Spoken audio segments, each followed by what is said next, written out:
Welcome to the Wilson Center's Middle East program. My name is Brooke Sherman, and today I am honored to be speaking with Lulwah Al-Homoud, pioneering abstract artist from Saudi Arabia who now lives and works between the United Kingdom and the United Arab Emirates. Her work is exhibited in preeminent museums and galleries across the world and is frequently featured on the international stage, including the cover of Vogue Arabia and the most recent GCC Summit. Thank you so much for joining us today. Thank you, Brooke. Thanks a lot, and thanks for having me. I actually live between Saudi Arabia right now, Riyadh, my city, and UK. So Okay, great. Thank you so much for clarifying that. So I'd just like to start off by hearing more about your career. So when did you first become interested in art and decide to pursue it professionally?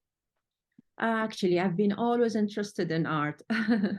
So I was like every other child, drawing and growing up, loving drawing and painting and all sorts of things. And then I stopped at some point because I didn't feel like I was encouraged maybe that much or something like that. And then I wanted to study something that is very close to art, maybe architecture, which is the closest science maybe to art, because I wanted to do a career. Art was not a career when I was 16, 17. So I studied sociology. And when I moved to London after I finished my BA, I started my BA all over again, doing a degree in visual communication design, which again, I thought is a career that is closest to art. And then from there, I did my MA at Center St. Martin's, again in visual communication design, thinking I would, pursue my career and so on. But I mean, as you know, all design colleges, they do painting and drawing classes, and that was something that I was really enjoying. And after I finished from St. Martin's, I started curating because I was always attracted to that field, really. So I curated many exhibitions in UK for Middle Eastern artists because I also wanted to create that healthy dialogue, finding a common ground in our culture. I was not pursuing to be an artist, but it happened that one of the exhibitions that I was curating, someone saw my work and told me, you have to show your work. So I showed my work because I was thinking that I was doing art for myself. I was not thinking that I was doing art to show or anything like that. I thought that I am more of a person who's showing other people's work, but never myself. So I showed my work for the first time in 2008, and then it kicked off. What was that transition like to go from curating other people's work to then displaying your own work? You know, as you'd mentioned, that isn't necessarily what you intended to do initially. You know, you had always loved art and you were pursuing a career that was kind of close to it, as you mentioned, but I'm sure it was perhaps a little intimidating or kind of a big step to move from curating other people's to then displaying your own work. Yeah, I actually never stopped curating. I'm still curating until today. So I still enjoy curating very much. I still enjoy talking to artists and develop together their production. This is something that I'm doing, and I guess it's more of taking a hat of an artist and putting a hat of a curator, but also doing both helped me as an artist to understand the point of the curator, the point of view of the curator. And as a curator, I understand the point of an artist. So I thought I was privileged to be in both sides, and it gave me more understanding about the artistic practice in general. Sure, that's a really interesting perspective that I actually hadn't heard before. And I'm sure It really contributes to your success, and to feel like a more effective curator and artist. So, as you mentioned, being on both sides, I'm sure has really helped inform you the various kind of challenges and also opportunities that you can face in the art industry. I'd like to hear a little bit more about your work, though. I understand the techniques that you employ in your own artwork tend to be different from more conventional forms of art. Can you just speak a little bit more about your work and also maybe how it's evolved over time? Yeah, I mean, I always start by sketching, and but before that, I always research whatever I want to do. I kind of research an idea. It doesn't have to be a research in art or about art. Sometimes it's science, sometimes it's poetry, sometimes it's a story that inspires me. So I think research is a very important point to start from. Um, and when I did my MA in Central St. Martin's, I mean, in the year 1999 and 2000, computers were beginning to be important in the process of design. So I employed some of the coding that I did for the Arabic letters in the computer, but I never knew what to do with it after that. I mean, it was always sketches and different programs in Illustrator. And after I finished my MA, I wanted to explore different materials that can work, because I love the use of lines and shapes, and very crisp lines and shapes. And I was not sure that I could do that, easily by hand, to have that really, really sharp, thin lines. So after I finished, I actually took some courses in silk screen printing, and I fell in love with silk screen printing because the ink is really sucked in the paper immediately, and it gives that sharpness and crisp that I was looking for. So after I did my silk screen printing, I continued, of course, doing silk screen printing, and I think that's what made my style recognized, because I kind of combined different mediums and approaches to the painting. And I also do some digital work as well, like digital installations, and which is completely digital. But when you paint, and then again, it would defeat the purpose of really sucking the ink in the paper, because when you paint, you get that broken lines. So I kind of fell in love also with these broken lines. It didn't have to be crisp. So I like to move between different mediums. I think it's the kind of work sometimes that this make you decide which medium to go for. Yes, I think the introduction of new technologies has been a very interesting kind of shift in the art world, and really allowing artists to experiment with different techniques and see how the technology can kind of allow them to explore and try different mediums, as you had mentioned, and then also return back to the more conventional forms of art like painting, and kind of rediscover that. So I think it's really interesting to continue to track the way that technology is kind of moving and into the art world. You had also touched on digital art, and you said that you're starting to, or you have been working with digital art as well. And one of the kind of other benefits of digital art is it can also be more accessible to some artists who might not have the same resources to use, canvas or the other more traditional traditional forms. So have you noticed that as well? And how do you think these new technologies are helping emerging artists in the region, especially? I mean, at the end of the day, it's another tool. It's another tool and another form of expression. So it's good to have something new. I mean, maybe after 40, 50 years, we get something new that no one thought about.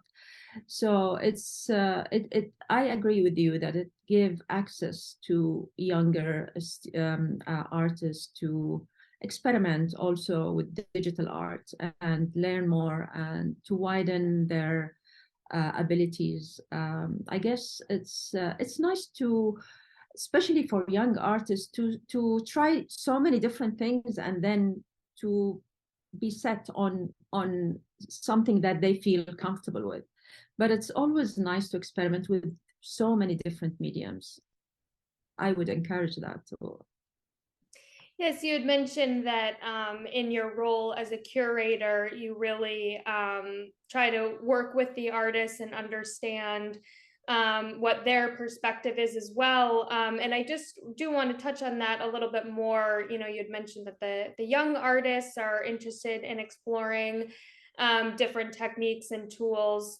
What other what else can you speak to about young artists, either in Saudi Arabia or in London? You know, are there certain challenges that they're facing? Are there issues that they are really interested in exploring, or you know, kind of where is their mindset at right now as young artists? Yeah, I think all young artists need a kind of support in the beginning. They need, I mean, they would need. I mean, I do mentoring, and I really enjoy mentoring. I do mentoring with some of the programs that the country is doing right now to help young artists finding their way and to deepen their knowledge and to enrich their views. So I really enjoy that, and I think it's a really good thing to work with maybe another artist or join a community of artists, learn from them and get more experience really about what's happening. A lot of artists, I mean, like myself, I mean, are when I started are shy to show their works sometimes. It's not that easy. I mean, not all artists can go and tell people, oh, this is my work, I would like to exhibit. I've never done that. So these artists actually need to be discovered because they might have something that is really interesting, but they're not showing it, they're not sharing it. And they have to understand and experience the joy of sharing something creative with other people. And I'm sure that's where kind of your role as a curator and a mentor can really help bring opportunities to the artists that you're working with, and work with you as an industry leader. And with that, you know, I want to touch on your work, which has been, as I mentioned in the introduction, it's been exhibited in settings across the global stage, including the GCC Summit and also in Saudi Arabia, the Noor Riyadh Festival. So, you know, you had mentioned that sometimes for younger artists, it can be intimidating to display their work, and I'm sure it's amazing for you to look back on your career and just see how much you've grown. So what does it mean to you to have your art be a part of these events, especially representing your country? Well, I feel privileged, really, especially when I do inspire other artists and connect with the other artists, because I feel that through art and culture in general, you do find that common ground and the similarities between us as human beings. Um, and that doesn't happen in different sectors in life. Art really does bring people closer together, and they find that their emotions are similar. They're all looking for to be sometimes more spiritual. I mean, it's very important really to connect through art. And I do feel privileged to be recognized. As I said, I mean, I've never um, approached anyone or asked anyone to show my work, but it just happened. I was lucky to be recognized. But I think the key to that is to keep working and to work really hard all the time on yourself, develop your practice, and always have some depth also in your art. That it is going to be recognized. Would you say the themes of your art has changed over the course of your career? I know you mentioned you really start at the point of research, actually, and those topics might change according to your work. So how would you say your output as an artist has changed since you started? Um, I mean, it did start. I mean, art. We as artists always evolve, and we never stop evolving. You can't say, well, I reached where I am, and this is where I'm going to stop. No, we are searchers. We need to develop and grow spiritually and all the time. So I think I mean, through contemplations, sometimes I move from literature to a more universal ideas and concepts. But as I said, research was the basis of my art, really. I mean, before I started, I read about physics, for example, inspired me a lot. Mathematics, geometry. I felt these things are underrated, to be honest. We look at them as maybe decorative or something like that, but we never looked deeper in the meaning of geometric patterns or something like that. And unfortunately, I do feel that we were kind of separated from our cultural heritage. We never had the proper education about what it meant. For example, these geometric patterns, we never understood. We never understood the philosophies behind the art of calligraphy, for example. And from that point, I kept on moving and evolving, and reading a lot. I mean, I get inspired. For example, some of my series are from the poetry of Rumi. So I kind of keep on moving from one subject to another, but I like, for me, art should elevate our spirits and make it enjoy beauty more and more in the little things that we tend to dismiss in everyday life. Yes, and on an earlier point that you had mentioned, that something so powerful about art is to really bring people together and to start a conversation. And I think what's really neat about your art is that you do bring together so many different concepts and meanings, if you will. You know, you'd mentioned the mathematics and the science, but also history and culture, and in a way that's also informing, you know, publics about your history and your identity, if you will. So I'd love to hear more just about what you've learned about Saudi Arabian and even Middle Eastern history through your art. So much, so much. I mean, doing my producing art at the same time curating exhibitions for art, it made open my eyes on so many things, because at the end of the day, yes, it brings people together, but at the same time we learn from each other through art. And we learn stories, we learn traditions, different traditions. We learn the nature of the people in different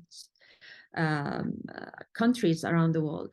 So I think I am learning a lot about my country right now, because I'm discovering even in Riyadh. I remember in the first time when I did Noor Riyadh, there were some installations and some spaces that I've never visited. They were old spaces and very beautiful spaces. So actually, art takes you even to some spots that you've never seen, like big projects like Noor Riyadh, because it's not only for someone who's coming from outside, but for us as Saudis as well. That's one thing. And the other thing is it brought us closer to our ancient history as well. I mean, learning about Al-Ula and visiting Al-Ula and seeing the heritage sites there, it really enriches you as an artist, and it makes you understand and feel proud that this is your country and this is the history of your country. There's so many stories to tell, really. So we keep discovering things every day, not only about other people's culture, but about our own culture as well. We often, when you think about art, um, think about the global impact or bringing your work to global stages. But as your point that you just made, it's also so important to think about the local community and the domestic community as well, and what they can really reap from artwork on display, and even just more broadly, the cultural investment in cultural education and knowledge. So you kind of touched on this, but I know Saudi Arabia has really invested in art education and in supporting emerging artists and even established artists to enhance the creative and art industries. And so I'm wondering if you think, of course, this builds the capacity of artists, but also elevates the work of artists among the public and among general populations, as you've mentioned. So would you say that awareness about art is growing among the community in general as these sorts of large projects and investments are rolling out? It's definitely growing. I mean, in the past years, maybe when people did some exhibitions, it was more an event. Even the media would cover it as an event, more than talking about the art, about the contextual side of the art piece. And this is definitely changing now. When they open an exhibition, you would see people going to that exhibition not only for the opening like before, but every day you would feel people going there, looking deeply at the art pieces, talking to the artists about what's the idea behind their art, asking questions. That curiosity is something that is developing very much in the country. And of course, we're not only learning about our local artists, but also because we have a lot of visiting artists from outside right now, which helps a lot in cultural exchange and learning more about other practices, learning more about different cultures. I think it's a much healthier environment right now when it comes to art and culture, definitely. So you mentioned that you are located in both London and Saudi Arabia, and I'm sure there's a lot of similarities and possibly differences as well among the art ecosystems in the two locations that you're primarily working in. So can you just comment on that a little bit? What are the major contrasts between say the art industry in London or in Europe more broadly versus in the Middle East region? I mean, we can't compare. I mean, the infrastructure there is quite developed in UK, for example. When it comes to art, there's a lot of museums. The art education is different. We are trying to catch up right now, but the good thing is we're not copying other developments or trying to do exactly the same. We're looking at our needs, our unique development, if I can say. And it's quite different. I mean, when I go to London, I really enjoy going and visiting museums, galleries, the diversity of art expressions, the diversity of different uses of mediums, the diversity of subjects. It's very different. In Saudi, we mainly most of the artists here I see are inspired by their traditions and by their surrounding. And I guess this is something that's going to change, but it's a beautiful thing, definitely, because it records also the time we're living as well. So I think we as artists, we are creating cultural heritage for the coming generations. We're still working on that ecosystem in our country, and I hope to see more of that in the near future. But there's a lot of efforts right now, so many efforts, and we get a lot of support also from inside the country. And so this is something that we're working on here in Saudi. And I'm sure in the next 5 years, there'll be a huge change in Saudi, especially that, they're building a lot of museums right now. They are archiving, the artists and the artworks. So there's so many art, to be honest, in Saudi, and it's really unique that there are so many artists without this infrastructure that supports the art. But when it comes to producing art, there's so many. I was going to say the infrastructure will come, but having kind of the norms and the awareness around art is what really matters to continue to accelerate the industry forward. And so you've mentioned throughout the whole discussion how there's so much more awareness and public interest, and also just capacity among artists to display their work now. So as the investment and as the infrastructure comes, that will only build up the work. And I guess also one of the differences is the references and publishing about art.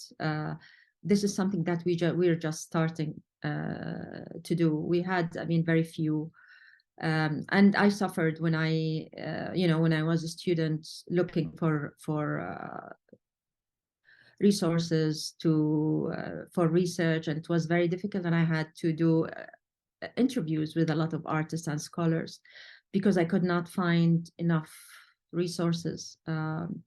But I feel that they do understand this right now. And for example, MISC is doing an art library right now about Saudi and Middle Eastern artists. And I think also the Ministry of Culture is beginning to publish books about important artists here in Saudi and about Saudi art in general. So these things will come all together at one point, and we will feel there's, these huge efforts results soon.